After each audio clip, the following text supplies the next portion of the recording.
Chapter 1. The Galactic Curiosity Expo.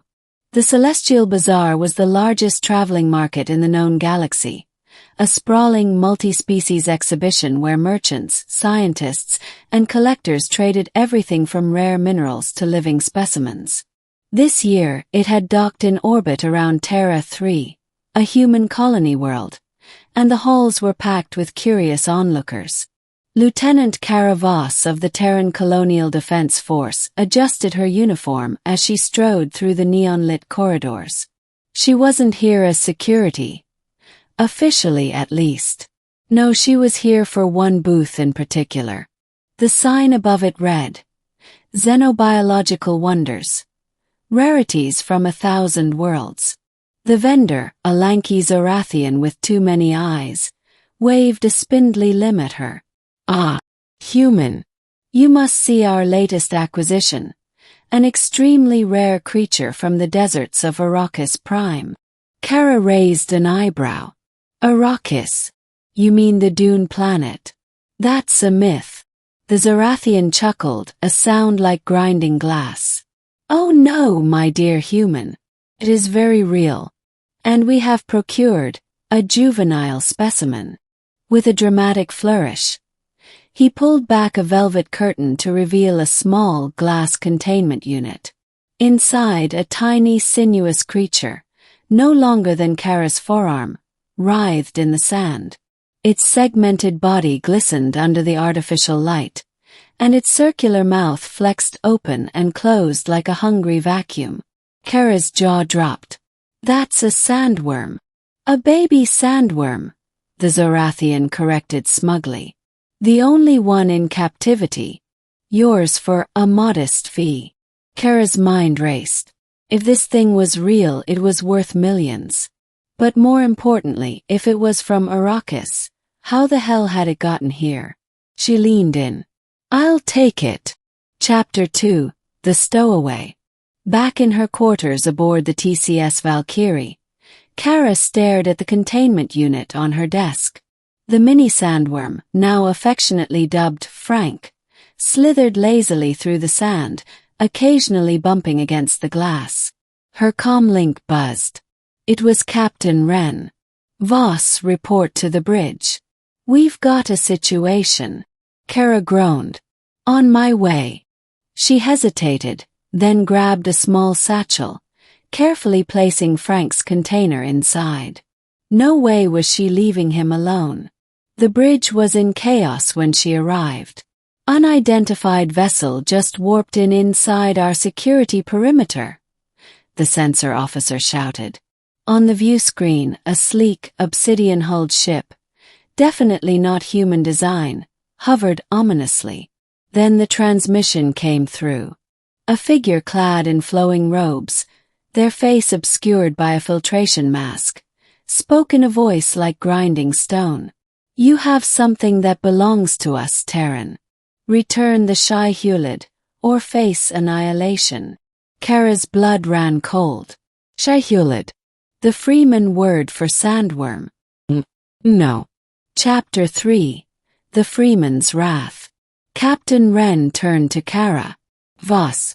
Care to explain why the Fremen, who aren't supposed to exist, are accusing us of stealing their god? Kara swallowed hard. Hypothetically. If someone had, say, a baby sandworm. Wren's eye twitched. You bought a sandworm. Frank chose that moment to wriggle out of the satchel, his container cracking open as he hit the deck.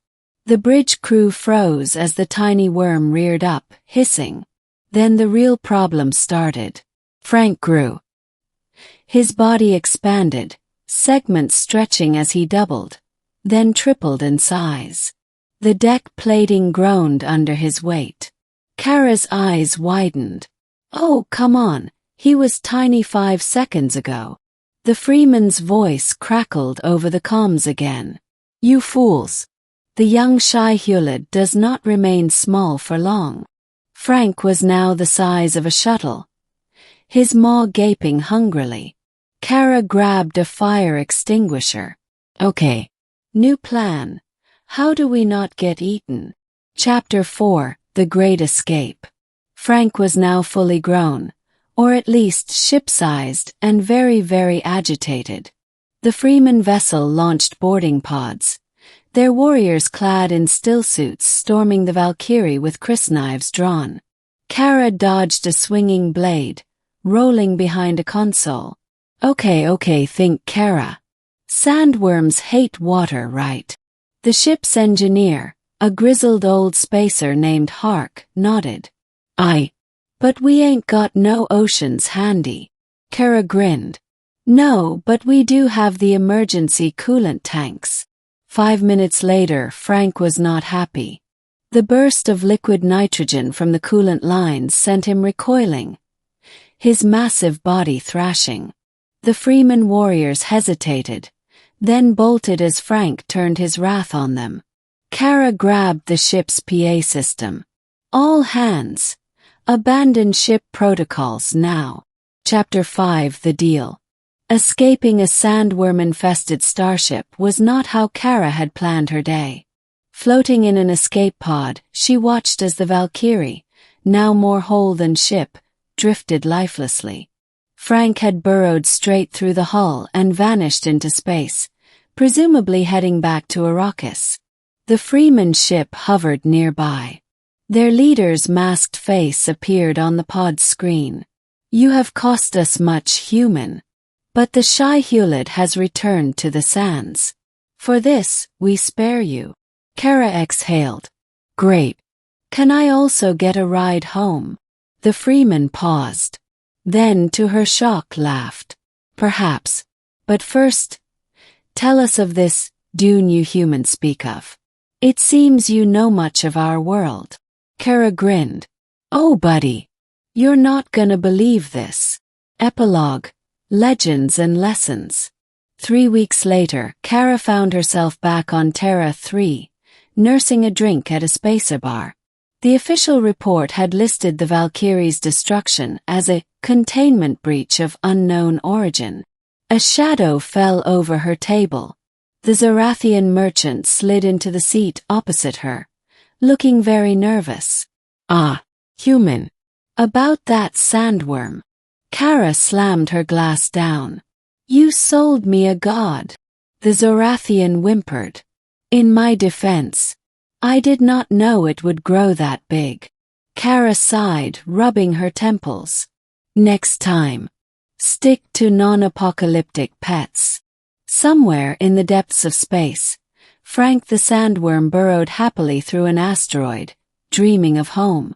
And Kara, well, she'd learned one very important lesson. Never trust a space merchant.